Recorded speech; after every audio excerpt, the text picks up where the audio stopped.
Technical analysis basic for beginners level 2। देखिए, जैसे हमने पहला पार्ट शुरू किया ट्रेंड लाइंस, जिसमें हमने पहले कवर कर लिया कि ट्रेंड लाइन क्या होती है। दूसरी वीडियो में हमने कवर कर लिया कि ट्रेंड लाइन को कैसे ड्रॉ करें। आज की वीडियो में हम कवर करेंगे ट्रेंड लाइन को लाइव मार्केट में कैसे ड्रॉ करें, और हम इसमें दो टॉपिक और डिस्कस करेंगे। पहला तो हम देखेंगे कि जो हमने पिछली वीडियो में एनालिसिस किया था, हमने दो पॉसिबिलिटी देखी थी उस वीडियो में कि प्राइस नीचे जा सकता है या ऊपर की ओर ब्रेकआउट दे सकता है। स्टॉक का नाम क्या था और एनालिसिस का रिजल्ट क्या हुआ, हम इस वीडियो में डिस्कस करेंगे। सेकंड, कमेंट सेक्शन में पूछा गया एक सवाल था जो प्रशांत जी ने पूछा था, उसको भी हम डिस्कस करेंगे। और अगर आप ये वीडियो पहली बार देख रहे हैं तो मैं आपको रिकमेंड करूंगा कि आप टेक्निकल एनालिसिस बेसिक लेवल 1 पहले वो कंप्लीट कर लीजिए, उसके बाद ही आप लेवल 2 स्टार्ट कीजिएगा। इसका लिंक डिस्क्रिप्शन बॉक्स में आपको मिल जाएगा, नहीं तो आप आई बटन पे क्लिक करके भी उसको देख सकते हैं। जैसे हमने ट्रेंड लाइन कैसे बनाया उस वीडियो में देखा था कि अगर प्राइस एग्रेसिवली ऊपर जाता है, उसके बाद जब पुल बैक ले रहा होता है, हम जो ट्रेंड लाइन बनाना शुरू करेंगे वो इस जोन में बनाना शुरू करेंगे, क्योंकि हम एक्सपेक्ट कर रहे होते हैं पुल बैक के बाद प्राइस स्ट्रांगली वापस ऊपर जा सकता है, ये पॉसिबिलिटी हो सकती है। उसके लिए हम ट्रेंड लाइन ड्रॉ कर रहे होते हैं। हमने डिस्कस किया था अगर प्राइस पुल बैक लेता है और यहाँ से एग्रेसिव मूव करता है तो हम मान सकते हैं कि ये जो अप ट्रेंड शुरू होने वाला है पुल बैक के बाद, उसका लोअर पॉइंट और उसका लोएस्ट लो ये लो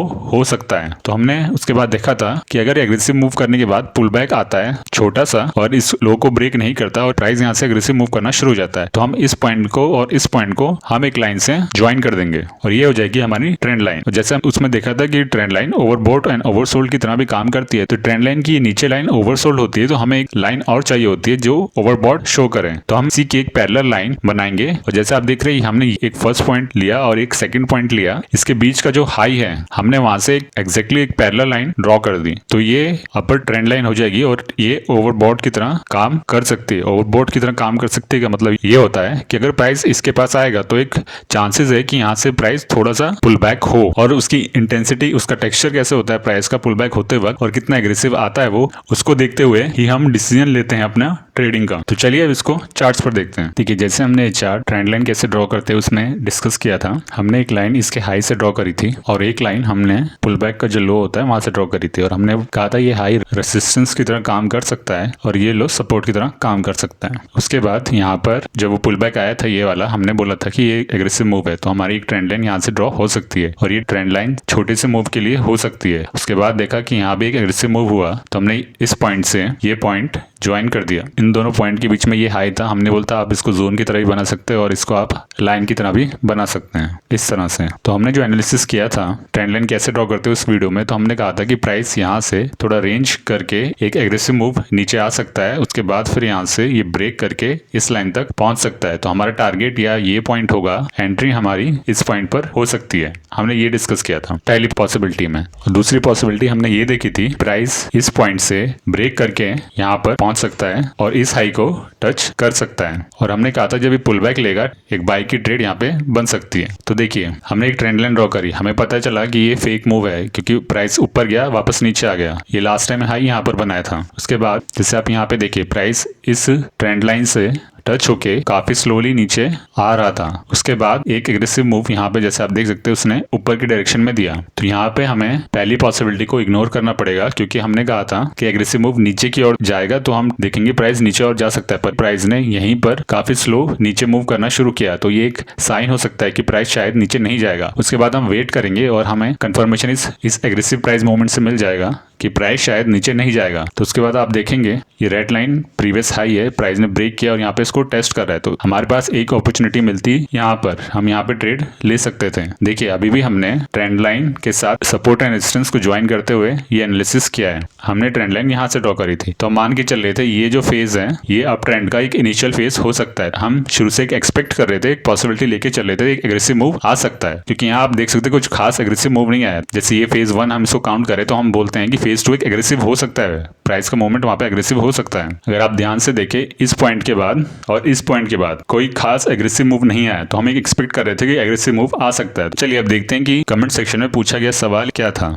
देखिए जैसे हमने बोला था कि trend line overbought and oversold zone की तरह काम कर सकती है, तो ये पॉइंट हो सकता है कि ये एक ओवरबोट जोन हो और नीचे वाला ओवरसोल्ड हो। देखिए जब हम इसको बोलते हैं ओवरसोल्ड हो, ये ओवरबोट है, तो हम इसको इस बेसिस पे देखते हैं क्योंकि हमारे पास पहले कोई डेटा होता है, पहले प्राइस यहाँ से नीचे मूव कर चुका है, 2 बार यहाँ से ऊपर जा चुका है। इस बेसिस पे हम बोलते हैं कि प्राइस अगर नेक्स्ट टाइम आता है किसी भी पॉइंट्स पर, तो चांसेस है कि ये ओवरसोल्ड या ओवरबोट जोन में आ गया है प्राइस। पर इसका मतलब ये नहीं होता कि प्राइस यहाँ आया को ब्रेक कर दिया तो अगर ये ओवरसोल्ड जोन में, तो अब ये ओवरबॉट में हो जाएगा, ऐसा नहीं होता है। जब प्राइस ब्रेक कर जाता है तो हमें एनालिसिस उसको दोबारा करना पड़ता है कि उसका ओवरबॉट का जोन और उसका ओवरसोल्ड का जोन क्या है। पर ऐसा हम नहीं बोल सकते डायरेक्टली कि जैसे प्राइस ने, हम मान के चले थे लाइन ओवरबॉट जोन भी हो सकती है और इस प्राइस ओवरबॉट जोन के पास है, और अगर इसको ये ब्रेक कर देता है तो हम ये नहीं बोल सकते कि अब प्राइस ओवरसोल्ड हो गया है, ऐसा हम नहीं बोल सकते। तो जब ये इस पूरे जोन से बाहर निकल जाता है तब हमें उसको अलग से और एनालिसिस करना पड़ता है। तो आशा करते हैं आपका डाउट क्लियर हो गया होगा। चलिए एक और एग्जांपल लेते हैं। देखिए जैसे आप देख रहे हैं लाइव मार्केट चल रहा है, हम लाइव मार्केट में ट्रेंड लाइन कैसे ड्रॉ करें और कैसे देखें। देखिए ट्रेंड लाइन ड्रॉ करने से पहले हमें देखना पड़ेगा ओवरऑल चार्ट में हम कहां पर हैं, कि हम यहाँ पे ट्रेंड लाइन ड्रॉ भी कर दें तो उसके चलने के कितने चांसेस होंगे। अब आप देख सकते हैं, हमने अगर इस चार्ट को थोड़ा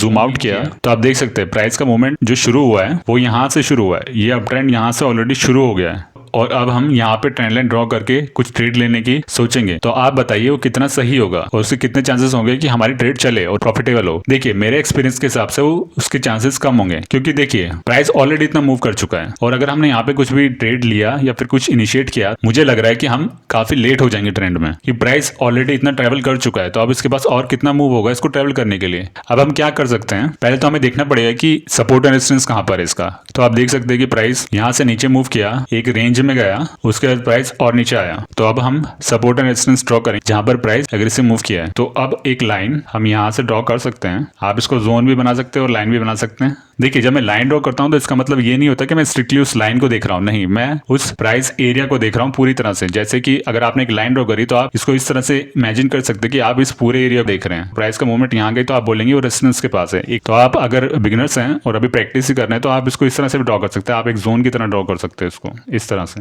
कि प्राइस एक रेजिस्टेंस जोन के पास है। अब यहाँ पर बाय लेना कितना सेफ रहेगा अब हमें वो चेक करना है। देखिए प्राइस पहले नीचे आया और रेंज में गया, उसके बाद फिर नीचे आया। तो देखिए अगर प्राइस ऑलरेडी इतना ट्रेवल कर चुका है तो क्या हम ये बोल सकते हैं प्राइस अभी थोड़ा रेस्ट लेगा या फिर पुल बैक लेगा, तब हम सोचेंगे, इतने छोटे पुल बैक पे नहीं सोचेंगे। जब हम बोलेंगे कि प्राइस अगर यहाँ पर थोड़ी देर टाइम स्पेंड करता है, इसका मतलब थोड़ा और रेंज में जाता है, अपने आप को रिफ्रेश करता है या फिर ये रेंज बनाता है, तो अब इस रेंज को हम रीड करेंगे, तब हम इस रेंज का एनालिसिस करके बोलेंगे कि जैसे प्राइस ऑलरेडी इस मूव में, तो अगर प्राइस ने यहाँ पर मूव करना शुरू कर दिया तो हम बोलेंगे प्राइस ने री एक्यूमुलेशन किया है, और अगर प्राइस ने यहाँ से नीचे चलना शुरू कर दिया तो हम बोलेंगे डिस्ट्रीब्यूशन हुआ है। तो अब हमें जब रेंज रीड करते हैं तो हम ये दो पॉसिबिलिटी लेके चलते हैं। अगर प्राइस ऑलरेडी अप ट्रेंड में है तो हम बोलेंगे कि प्राइस या री एक्यूमुलेशन में जा सकता है या तो डिस्ट्रीब्यूशन में जा सकता है। तो अभी मैं पर्सनली यहाँ पर कुछ ट्रेड नहीं लेता, मेरे हिसाब से हम ऑलरेडी प्राइस इतना मूव कर चुका है, तो अभी हमें यहाँ पर वेट ही करना सही रहेगा। ये वो सिचुएशन है जहाँ पे हमें ट्रेंड लाइन नहीं ड्रॉ करनी है। और आप एक और लॉजिक से देख सकते हैं, हम इसको आगे और डिटेल में देखेंगे। जब हम बोलते हैं कि प्राइस एग्रेसिव मूव किया तो चांसेस है वहां से दोबारा एग्रेसिव मूव कर सकता है, जैसे सपोर्ट और रेजिस्टेंस के बारे में या फिर ट्रेंड लाइन के बारे में। तो ऐसा आप रेंज के साथ भी कर सकते हैं। कैसे? जैसे आप देख सकते हैं इस